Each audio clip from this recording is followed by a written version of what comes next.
How can you avoid being considered just a hookup by men? I've got 5 ways that I want to share with you coming up next.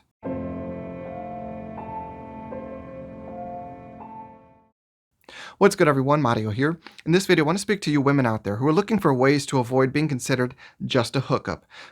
These guys out there, they put you in these categories and say, well, you can be worth a hookup, but we won't date you. We won't put you in a relationship.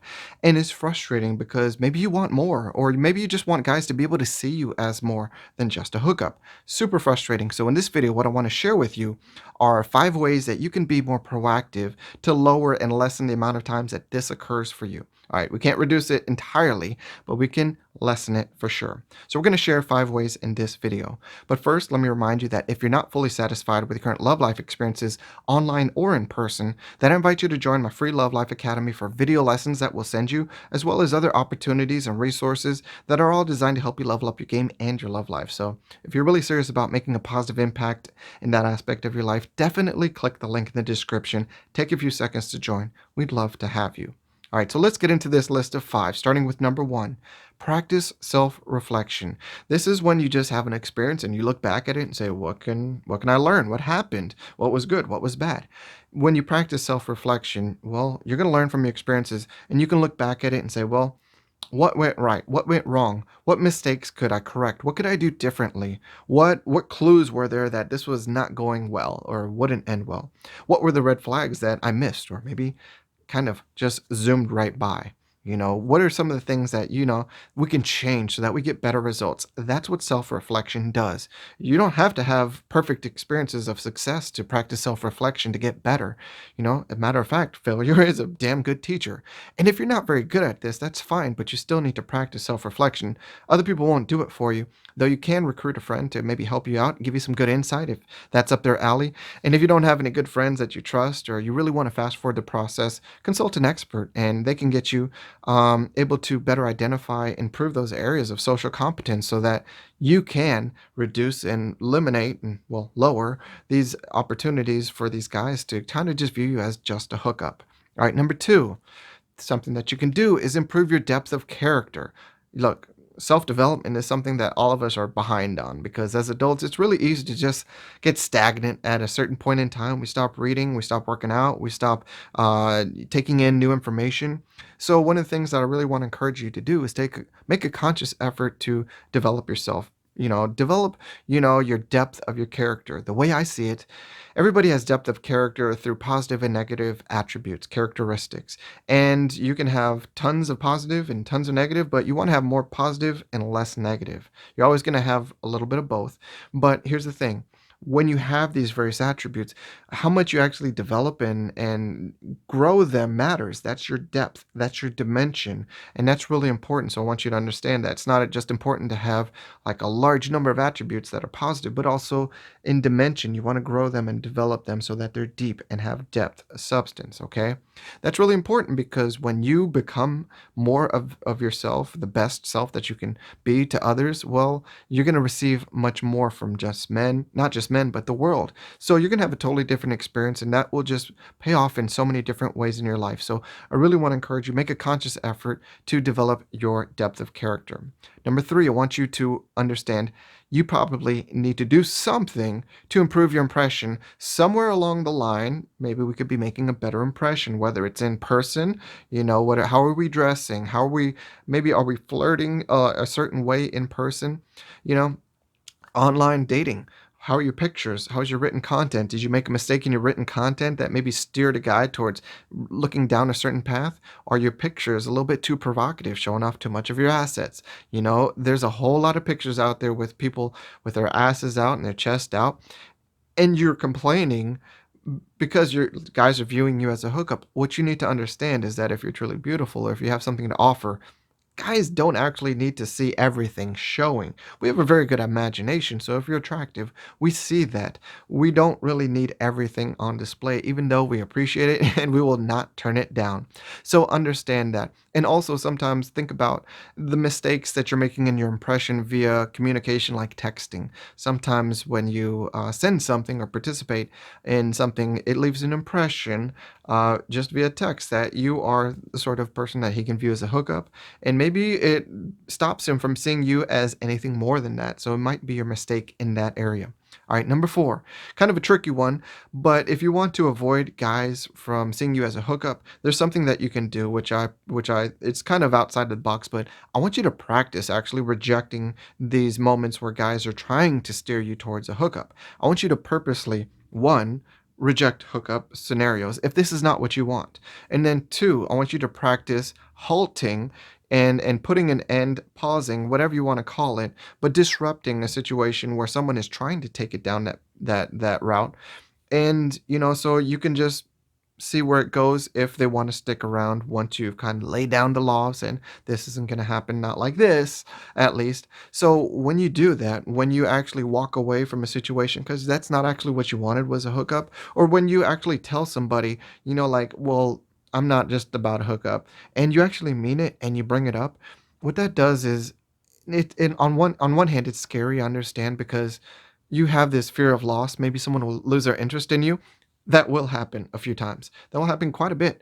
But also, what will happen a few times and quite a bit is that you're going to feel stronger and better about your decision. You're going to feel good about that action because you are actually behaving in alignment with who you are on the inside. So if you're not aligned with having a hookup or just a hookup, and then you behave that way, well, you're not going to feel too bad if the guy walks away.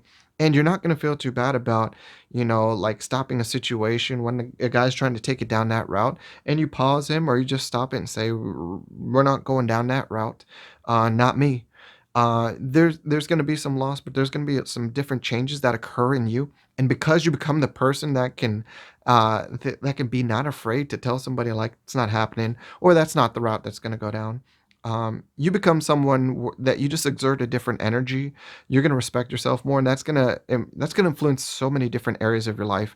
And there'll be this phenomenon that I mean I can't put science to it, but the guys will just know whether you speak it or not. If you are that person that can walk away from a hookup, or if you can tell somebody this isn't how it's going down, it doesn't mean that you have to say it to this guy, because a lot of men will just see you differently, and you will never get any scientific evidence or research or data that we can put our finger on.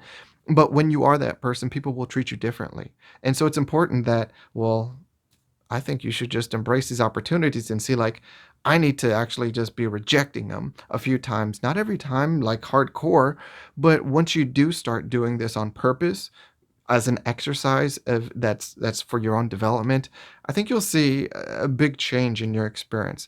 That's what I've seen from people that I've worked with is when we've been able to make this change and they've stopped fearing loss so much that they develop more of this abundance mindset of like, well, fuck it, I can, there's another one of you. And there always is. Trust me, there's always another guy that will step up and replace the one that isn't working out for you.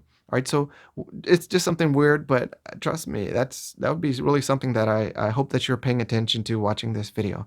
Practicing the hard things, practicing pushing a guy away. In a way, it will help bring the right men closer towards you. All right, number five. Finally, let's wrap up with improve your communication. All right, communication is a big one. I've kind of already alluded to it where there are going to be these moments when you need to improve the conversation because there are going to be topics of texting or in person or phone conversations where the topic gets sexual, maybe a sexual innuendo, or guys are going to test the waters from time to time and throw something out to see if you bite. And they're also going to be testing to see if you're down to fuck. And if you are, like, would you be down to hook up? Because they're going to be like, well, a lot of guys will just be like, if I can get this, let's try the path that's easiest first. And here's what I want you to understand, that this doesn't make the guy bad. It makes him efficient, It makes him normal. So, I mean, in a way, he's a little bit more honest about things if he's telling you that what he's about. He's a little bit more honest than a guy who seems nice, but deep down has the exact same intentions, if not worse. But he's just kind of being sneaky and trying to present the right impression. At least I can respect when someone is just real about what their intentions are. And I think you can understand that. But here's the thing. When the guys you're inevitably going to have so many conversations where guys are going to bring up sex or it comes up, some innuendo or whatever. I want you to understand you need to do a few things. One, don't shame the guy for bringing it up. Don't be a harsh, uptight prude about this situation. We don't want to scold. We don't want to make him feel like he's like you're the mama and he's a little boy who did something wrong.